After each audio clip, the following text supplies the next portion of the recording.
Hi, hello, and everything. Hi, you all right? Good. My name's Patrick. I'm a recovering student.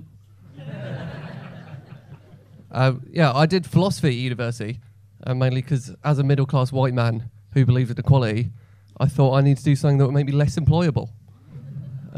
It worked a bit too well, actually. Apparently, it turns out graduated philosophy is about the 3 worst words you could put on a CV, other than registered sex offender. Don't know why you put that in your CV, but they do tell you to be honest, don't they? Probably where I was going wrong.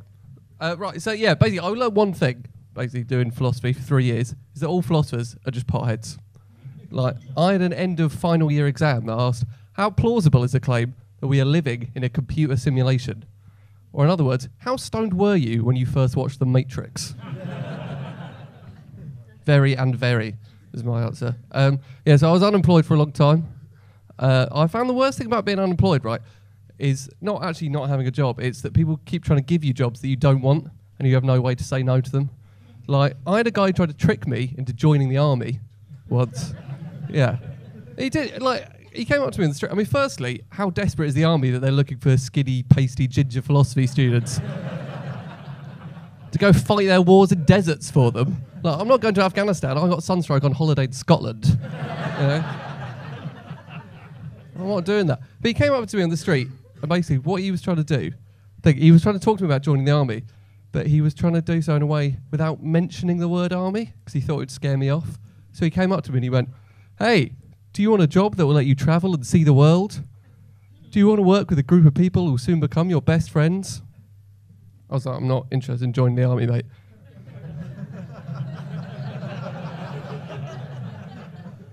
And then he went, army? Who said anything about the army?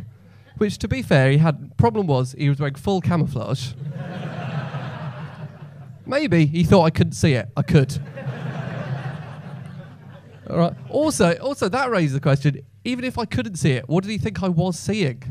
Like, as if I'd turn around and be like, oh, what's that, Mr. Floating Head? Oh, yeah, I'd love to travel and see the world with you.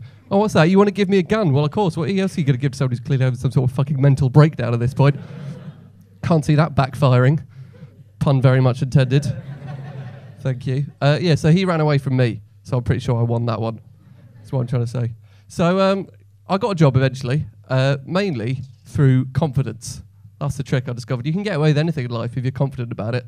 Like this. I don't know what I'm doing, but I'm doing it. You're not stopping me, so that says something, doesn't it? I mean, especially get jobs, like, example, Donald Trump. He got a job basically through confidence. He became president through confidence. Like, his entire election campaign was him walking around America going, guys, I would make the best president ever. And Americans went, well, he seems convinced. That's good enough for me. He seems to know what he's talking about. Like, you can get away with anything. I used to work in a court, right? And when you go into the court, you have to go through all the security and metal detectors. People pat you down to check you're not there to pop a cap in someone's ass. As the kids say. I'm told. But there's a secret side entrance that you go around, for staff. That you have a security pass to get through. But I let anyone walk in behind me if they were confident enough about it.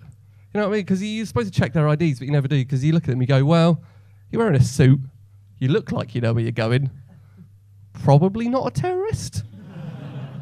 And even if you are, and they find out I let you in, I'll have already died in the attack. So it's win-win. Can't say bad things about a dead man, no matter what CCTV says. It's true. Okay. Moving on from that. So some people, too confident though, that's what I've decided, is I once saw a woman pushing a pram down a hill, hands-free. That's too much confidence. Isn't it? Too much. She was texting, and she was pregnant. Like, she was getting her baby to push her other baby. It was messed up. Also too confident, you see those manly men.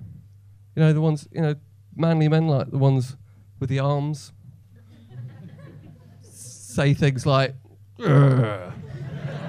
The ones I'm talking, those manly men. I see them especially in public transport when you see a man spreading their legs really far apart. It's too much confidence, isn't it? No one should be confident enough to leave their groin that exposed in public. You know what I mean? It's not, especially on public transport. There's so many weirdos on there. You never know what's going to happen. So what I like to do, I teach them that lesson by example.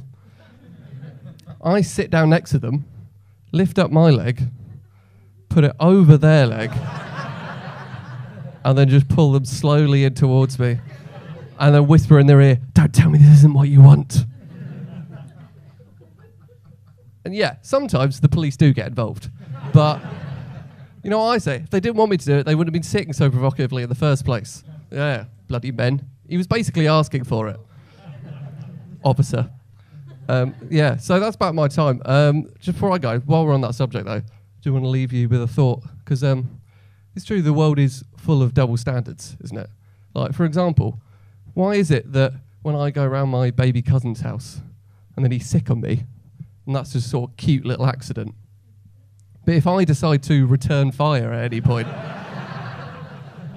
and suddenly I'm horrible and disgusting and unacceptably drunk for a 2-year-old's birthday party? Bunch of squares. Right, that was it from me. You've been lovely. Thank you very much.